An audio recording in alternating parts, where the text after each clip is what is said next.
दोस्तों ये जो रिपोर्ट है वो किसी एक टॉपिक पर नहीं है, बल्कि दिन भर की जितनी भी खबरें हैं उन सारी खबरों को समेटकर इसे एक वीडियो में आपके सामने रखने वाला हूं।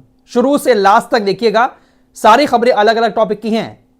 चैनल पर पहली बार आए हैं, सब्सक्राइब करके हमारे साथ जुड़ जाएं, क्योंकि एक ही वीडियो में कम समय में बहुत सारी खबरें यहां पर हमेशा बताई जाती हैं। पहले हम मिस्र की तरफ चलते हैं। मिस्र को लेकर कई दिन से मैं आपको खबर बता रहा हूं कि इजराइल रफा पर हमला करना चाहता है और मिस्र के बॉर्डर पर अपनी सेना को तैनात करना चाहता है। हालांकि मिस्र की तरफ से धमकियां दी गई कि अगर आप ऐसा करते हैं तो हम जंग में कूद पड़ेंगे, हम इजराइल आपके खिलाफ जंग छेड़ देंगे। लेकिन गुलाम मिस्र की इतनी औकात कहां है कि वो इजराइल से जंग लड़ सके। नेतन्याहू ने तो साफ आदेश दे दिया है अपनी सेना को कि जाओ रफा के अंदर हमले करो। मिस्र घबरा चुका है। मिस्र के राष्ट्रपति ने अपने आका को खुश करने के लिए एक नई चाल चली है। गुलाम मिस्र को ऐसा लगता है कि शायद हमारी इस चाल से हमारे जो आका हैं वो खुश हो जाए। दरअसल आप सभी को अच्छे से पता है कि लाल सागर के अंदर हूतीज इजराइल के हर एक जहाज को मारकर गिरा रहे हैं। लाल सागर से कोई जहाज इजराइल तक नहीं पहुंच पा रहा है। तो अब इजराइल के अंदर जो खाना पानी आ रहा है वो पहले बहरीन की बंदरगाह पर जाता है, दुबई की बंदरगाह पर जाता है, वहां से जॉर्डन और सऊदी अरब के ट्रक भर भर के सामान इजराइल तक पहुंचा रहे हैं। यह खबर आप लोग अब तक सुन चुके होंगे।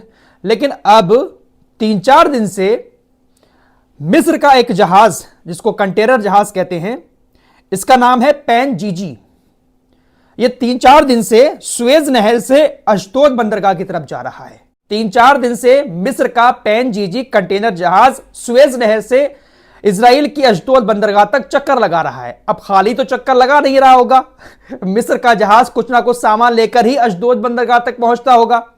गुलाम को शायद ऐसा लगता है कि हम इजराइल की इस तरह से कुछ मदद करेंगे सामान पहुंचाने में, तो हो सकता है कि आका हमसे खुश हो जाएं और हमारे ऊपर हमला ना करें।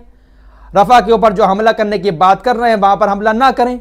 तो यहां से इन लोगों की गुलामी साफ तौर पर नजर आ रही है। सऊदी अरब, जॉर्डन, दुबई, बहरीन जैसे देश तो इजराइल को सामान पहुंचा ही रहे थे, अब मिस्र भी अपने कंटेनर के जरिए अशदोद बंदरगाह तक सामान पहुंचाने लगा है। इजराइल का विदेश मंत्री एंटनी ब्लिंकन अब चोट पर मरहम लगाने का काम कर रहा है। एंटनी ब्लिंकन ने कहा कि देखिए, गाजा के लोगों को हमास के गलत कामों के लिए पनिशमेंट देना बिल्कुल भी ठीक नहीं है। मतलब इसने कबूल लिया है कि गाजा के लोगों को पनिशमेंट दी है इजराइल ने। आगे कहता है कि मुझे बहुत दुख होता है गाजा के लोगों का ऐसा हाल देखकर। मैं भी चाहता हूं अपने बच्चों की तरह, जैसे मेरे बच्चे स्कूल जाते हैं सुबह उठकर, गाजा के बच्चे भी स्कूल में जाएं। वाह वाह वाह, इन लोगों के मुंह से ये सारी चीजें कितनी फर्जी लगती हैं। आगे कहता है कि अमेरिका ही एक ऐसा देश है जिसने फिलिस्तीन की सबसे ज्यादा मदद की है, कोई और देश इतनी मदद नहीं करता है। तो ये सारी की सारी फर्जी बातें मरहम लगाने के लिए की जा रही है। फिलहाल जो बाइडेन को लेकर एक बहुत बड़ी खबर आई है। अमेरिका की एक वकील है जिनका नाम है हूर, जो बाइडेन की काफी करीबी हैं और उनकी ही खासकर ये वकील मानी जाती हैं। उन्होंने कहा है कि जो बाइडेन अगर कुछ गलत कर रहे हैं तो उनके खिलाफ मुकदमा चलाना बिल्कुल बेकार है, क्योंकि उनकी मेंटल स्थिति बिगड़ चुकी है। जो बाइडेन की दिमागी हालत इतनी खराब हो चुकी है कि उनको यह भी नहीं पता है कि वो राष्ट्रपति हैं या नहीं हैं। जो बाइडेन के बेटे की अभी हाल ही में मौत हुई है, उनको यह भी नहीं पता है कि मेरे बेटे की मौत हुई है या नहीं हुई है। जो बाइडेन को कुछ याद ही नहीं रहता है। यह दावा जो बाइडेन की एक वकील ने किया है। जो बाइडेन को इतना भी याद नहीं है कि वो कभी अमेरिका के उपराष्ट्रपति रह चुके हैं। उनकी जो मेमोरी है वो बिल्कुल लॉस हो चुकी है। यहां पर तो मेमोरी लॉस हो चुकी है, लेकिन ये अच्छे से याद है कि इजराइल को हथियार पहुंचाने हैं, हमास ने अटैक किया है, गाजा के लोगों को मारना है। ये सारी चीजें अच्छे से याद रहती हैं जो बाइडेन को। अस्सलामु अलैकुम, मैं हूं मोहम्मद शुजाउद्दीन। नाज़रीन, आप मेरे हाथ में ये जो देख रहे हैं ये है तकमीली तलबीना। तकमीली तलबीना ताकत, सेहत और शिफा के लिए सुन्नत और तिब्ब नबवी का बेहतरीन नुस्खा है। अगर आप अपने इलाके में तकमीली तलबीना का बिज़नेस करके गारंटी के साथ हर महीने 15 से 25 हज़ार रुपये तक कमाना चाहते हैं तो अभी इस नंबर पर कॉल करें 9890963757। मेरी अपनी कंपनी है Takmili food products private limited, Malegaon, India.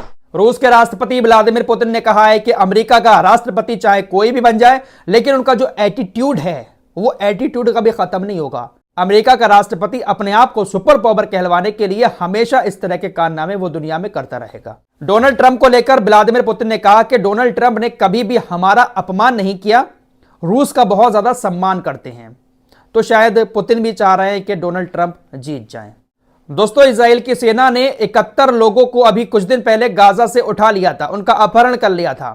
कल उन 71 लोगों को इजराइल की सेना ने रिहा कर दिया, लेकिन जब वो लोग छूट कर आए हैं तो उनके जिस्म पर चोट के बहुत सारे निशान दिखाई दे रहे हैं। इजराइल की सेना ने हमास के लोग कहकर इनको उठाया था, लेकिन वो आम आदमी थे, उनको फिर रिहा कर दिया गया। उधर जर्मनी ने अपना एक युद्धपोत लाल सागर में हुतीस के हमलों को रोकने के लिए भेज दिया है। जर्मनी का ये जो युद्धपोत है, ये एयर डिफेंस का भी काम करता है। इसका नाम है जर्मन फ्रिगेड हेसन।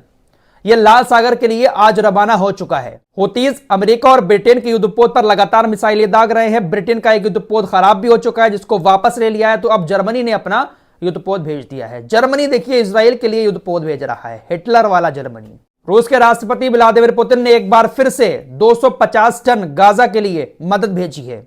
इजराइल की सेना ने गाजा के कब्रिस्तान से 300 लाशों को चुराया है। इस बात की पुख्ता जानकारी अब गाजा हेल्थ मिनिस्ट्री की तरफ से दे दी गई है और खुले तौर पर अब आरोप इजराइल के ऊपर लगा दिए गए हैं। इजराइल की सेना 300 लाशों को कब्रिस्तान से चुरा कर ले गई।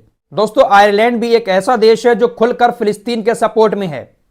आयरलैंड के अंदर बहुत सारे दक्षिणपंथी संगठन हैं जो इस्लाम से, मुसलमानों से नफरत करते हैं, लेकिन आयरलैंड की सरकार मुसलमानों से काफी मोहब्बत करती है, फिलिस्तीन का सपोर्ट करती है। बास्केटबॉल एक मैच हुआ था कल, जिसमें आयरलैंड की टीम का सामना इजराइल की टीम से था। आयरलैंड की बास्केटबॉल खिलाड़ियों की टीम ने मैच से पहले ही इस बात की घोषणा कर दी कि हम मैच से पहले ना तो इजराइल के खिलाड़ियों से हाथ मिलाएंगे और ना ही उनके सामने आकर खड़े होंगे। हम सिर्फ मैच खेलेंगे और हार जीत होगी, उसके बाद हम चले जाएंगे।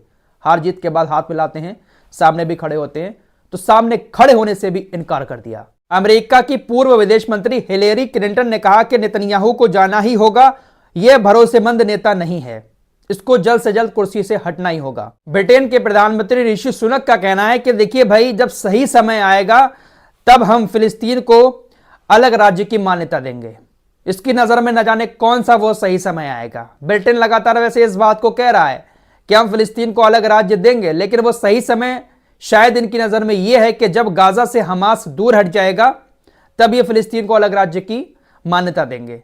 वहीं दोस्तों, इराक ने रूस को इन्विटेशन दिया है कि वो हमारे देश के अंदर आए, हमारे देश के अंदर आकर तेल की खोज करें, हमारे साथ कोऑपरेट करें।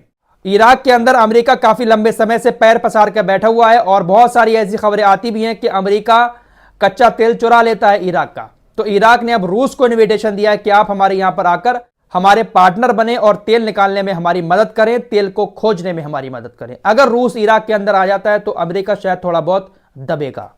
फिलहाल इस रिपोर्ट में इतना ही, मिलते हैं कुछ और नई खबरों के साथ, तब तक के लिए अपना ख्याल रखिए। अल्लाह हाफिज।